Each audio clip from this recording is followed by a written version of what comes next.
Thunderbirds at home through the weekend, taking on the Arizona Diamondbacks. I have been writing about their audience issues and customer issues and attendance issues this week on my blog at WNST.net, as well as in our social media. We will get back to them on the field momentarily. And, of course, the Ravens, the undefeated Ravens, headed to Jacksonville this weekend to take on the Jaguars. I'll be on the scene in North Florida or South Georgia all weekend and tweeting as well at WNST. My next guest is the college football insider. Also looks at some college hoops at foxsports.com.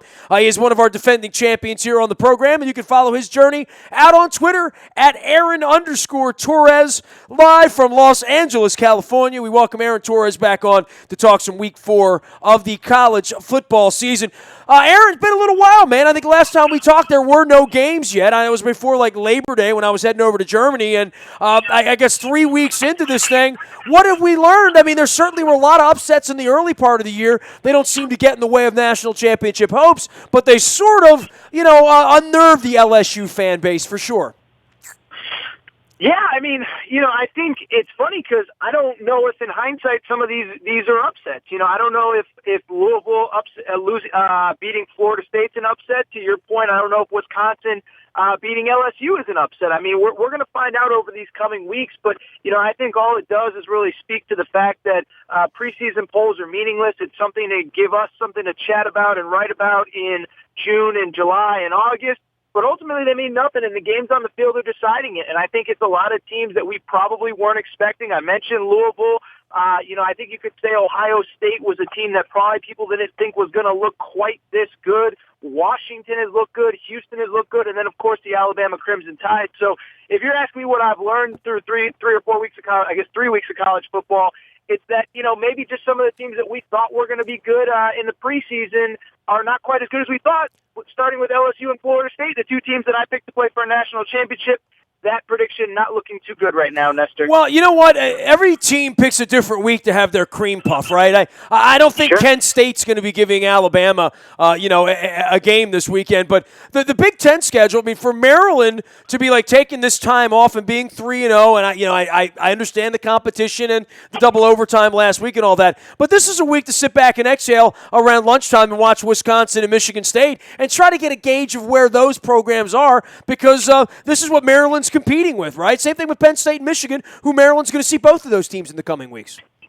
Yeah, I'll tell you what, a team that we're going to learn a lot about is Wisconsin. Nestor, off the top of your head, do you know what Wisconsin's next 3 games are, Nestor? Let me ask you. Well, not off the top of my head, but since I have their schedule in front of me, I do. It's Murderer's Row, literally. It's this is as tough a 3 weeks as any team will play in any conference anywhere in 3 consecutive weeks, and Wisconsin has drawn that straw, but they've also, for my money, had the biggest win of the year in beating LSU up at Lambeau Field. Yeah, so for people who don't know, they play Michigan State this weekend, Michigan next weekend, get a bye, and then play Ohio State. So those are Wisconsin's next 3 games. And I agree with you. They have the best win, I would say outside of Louisville beating Florida State the way they did, I would say Wisconsin beating LSU is as good as anything anyone has done in college football this year. But I think to your point, it's a fun weekend for Maryland fans to kind of really just get a scope for what this conference looks like, and really specifically the division. I don't think Penn State is as far off as people think they are. Had that big comeback against Pitt, nearly won that game, probably should have won that game. All of a sudden, they'd be 3-0 heading into conference play. We'd feel differently about them. Ohio State's obviously better than we looked, and I got to be blunt, Michigan State looks so much better than I was expecting. If you didn't see that game against Notre Dame, the final score was probably a lot not very indicative of how dominant Michigan State was for the vast majority of that game. So, yeah, for a Maryland fan that's sitting on the couch on Saturday, you're going to get a good feel for this division and how good these teams are, with, I guess, 3 out of the proverbial top 4 in the Big Ten East all playing in conference this weekend. Yeah, for the SEC as well, this is also another pivotal weekend where Alabama kind of takes the week off and plays the JV, while Florida and Tennessee get together, and obviously Ole Miss, who's had his toughest schedule here. You're talking about tough schedules in the early going. Nobody's had it tougher than them. They at least get some home cooking this week in the Grove against Georgia. Yeah, you talk about Ole Miss has about as tough of a 6 or 7 game stretch to open the season as I can imagine. I can't remember it off the top of my head, but I believe they play Georgia this week. As you mentioned, they play Florida State and Alabama. They play Memphis next week, which should be an easy game. Memphis beat them last year with Paxton Lynch, and then they have, I believe, a bye in a 3-game stretch that includes Arkansas, LSU, and Auburn. So just a brutal schedule for Ole Miss. But I do think, to your point, Nestor, this is going to be a pivotal weekend for the SEC. Tennessee hasn't beaten Florida since 2004, Nestor, a long time ago. George W. Bush was still in the White House. Peyton Manning was almost there, for crying out loud. Yes, it's been a long time. Peyton Manning hadn't won his first Super Bowl the last time that the Tennessee Vols beat the Florida Gators. So it tells you how long that it's been. And, I think this is such a pivotal game for them. I also think you mentioned Georgia Ole Miss. Georgia has not looked very good over these last 2 or 3 weeks. They've barely survived against 1AA Nichols. And struggled at Missouri, probably should have lost that game. So this is a huge weekend for the SEC, and we might not even hit the biggest game yet, which is Auburn-LSU. It feels like the loser of that game might not have a job come Monday. They probably will, but certainly probably won't have a job by the end of the year. This is a huge, pivotal, important weekend for the entire SEC, as you brought up, Nestor. Are you buying the Louisville Cardinal special sauce after the saucing of Florida State last weekend? I am, Nestor, and I'll tell you why. It's because I don't know how closely you got to watch that game, but and certainly your listeners as well. But the thing about that Louisville win, so much of the focus has been on Lamar Jackson. If you were watching closely, and I wrote this on Saturday afternoon, that was a complete team effort. I mean, Louisville had the better defense. They had all sorts of pass rushing. They control both lines of scrimmage. Their starting running back, Brandon Radcliffe, averaged 8 yards per carry. The offensive line was great. Bobby Petrino outcoached Jimbo Fisher. They got touchdowns in the special teams. I mean, it was a complete depantsing of Florida State. They were better in every way a football team can be. So to me, that was my biggest epiphany or revelation about Louisville. It's not a one-man show. It's not just about Lamar Jackson. But, oh, by the way, when you have a guy that is that good, we know how far that it can take you. But to me, Louisville is a much more complete team than anyone has given them credit for. And I really do think they are right in the short conversation with Alabama and Ohio State as the early favorites to win this national championship coming up, certainly to represent the ACC in the college football playoff. He is Aaron Torres. You can follow him at Aaron_Torres out on Twitter. He's with Fox Sports, doing college football on a weekly basis and certainly tweeting his little fingers off every Saturday afternoon and long into the evening. I got to take one break in the conversation with you, Aaron, to tip my cap to Todd Helmick. Todd Helmick owns nationalchamps.net. He comes on with us frequently. He's been coming on for 20 years. And last week, and he's never done this before, he is a Florida State graduate. He played with Deion Sanders at Florida State, and he lives out in Western Maryland, runs the the Queen City Foundation for Kids. He texts me at 12:10 on Friday afternoon, and this is a Florida State graduate who's always, doing the Seminole chant and all that stuff with the spear.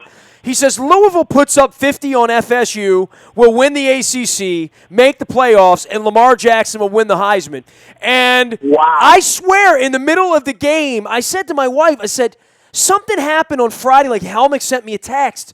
And I know he was a Florida State guy, and I'm like, did he pick Florida State to win big because he's the Florida State guy? Or did he just tell me that Louisville has a chance at winning a national championship? Do you think they can win a national championship? Yeah, it's a great question, Nestor. I think, look, when you get into that playoff and it's only down to 4 teams, I think anything can happen. We saw it 2 years ago with Ohio State where none of us gave them a chance against Alabama. They go out, win that game, obviously beat Oregon to win the national championship. The thing about Louisville is a couple things. One, people don't realize this, but their defense is basically all transfers that played at a really high level. These are not your typical 2- and 3-star recruits that Louisville usually gets that Bobby Petrino has just coached up. Shaq Wiggins, their top cover corner, Josh Harvey Clemens, who's their leading safety. Both those guys transferred from Georgia. Both were 5-star-ish type recruits. Devontae Fields, their star defensive end, was the Big 12 Freshman of the Year many, many years ago, who ended up at Louisville for some off-the-field reasons. So you look at that defense, they have they have way more talent than people give them credit for. When it gets down to it, would they be able to do this against Alabama? I don't know, but Florida State's pretty good. I mean, Florida State's got 9 or 10 guys on that defense that are going to play in the NFL, and they had no answer for Lamar Jackson. So to me, I'm not going to put it past them. I think that if I had to go to a window in Vegas and someone was holding a gun to my head, proverbially speaking, of course, I would still take Alabama. But man, stranger things have happened than a Louisville team coached by Bobby Petrino with a player as dynamic as Lamar Jackson winning the national championship. I wouldn't say I'd bet it at this particular moment, but it wouldn't surprise me at all. And a real wake-up call for Florida State, right? I mean, and for anyone who felt like they were of national championship caliber, that when you get your ass kicked like that creates a different kind of week in Tallahassee, I would think. Yeah, and I didn't really like the comparisons to the 2014 squad. Everyone kept saying, well, they're like 2014 where they fall behind and they come back. It was a one-game sample size against Ole Miss, and they don't have Jameis Winston at quarterback. And you could say what you want about Jameis off the field activities, all that stuff. That guy was a stone-cold winner at the college level. He has taken it to the NFL, where I think he's probably been a little bit better than I was expecting through a year and a couple games. So to compare those two teams seems completely unfair. But I do think it kind of speaks to Jimbo Fisher, where I'm not ready as good as he's been. And when you win a national championship, you get permanent immunity, and I get why. But I'm not ready to put him in that class with the Petrinos and the Harbaughs and the Urban Meyers and all these guys, because you look at it, and his teams routinely get out-coached. We saw it against Louisville. We saw it against Houston last year in the Peach Bowl. Obviously there are many weekends where they simply have more talent than everybody else when they're playing Syracuse and NC State and all those teams in the ACC. But on those big stages, sometimes they just lay eggs, and this is not the first time it's happened under Jimbo Fisher. I'm not saying he's a bad coach. I'm just not saying he's in that upper tier. And I'll be interested to see how they bounce back, because obviously there's still a lot of football left to be played. But, man, through 3 weeks, they have not looked good at all, and that includes the Ole Miss game that they actually won. Aaron Torres covers all things college football out at foxsports.com. You can follow him out on Twitter at Aaron_Torres, and that's Torres with 2 R's and 1 S. Always a pleasure to visit with you out in L.A. Did you make it to the Rams game Sunday? No, I did not. Everybody else in L.A. was there, though. LeBron was there. Magic Johnson was there. I did not make it. As I said after the game, though, I am so happy for all these Rams fans. They've been waiting, Nestor, I swear, they've been waiting at least 6 months since hopping on this Rams bandwagon for a signature win like this. They got it. I am just so happy for those long-suffering Rams fans. They've been following the team since at least February or March of this year, and I'm just so happy they finally got that signature win. Los Angeles, what can you say, man? That's La La Land for you. Hey, you choose to live there, my brother from Connecticut. Hey, man, great having you on, man. Always a pleasure. We'll check in again soon. Nestor, anytime, man. I always appreciate you having me, brother. You got it. He is Aaron Torres out at Fox Sports and at Aaron_Torres, Torres. I am in the Buy a Toyota audio vault 24 hours a day from anywhere in the world for anything that you might miss here. You can listen when you want, where you want, to what you want, how you want, and do it on your mobile device. Just download that TuneIn Radio app, and you can listen live from anywhere. It's all brought to you by BuyAToyota.com. Our morning newspaper ships at 7 a.m.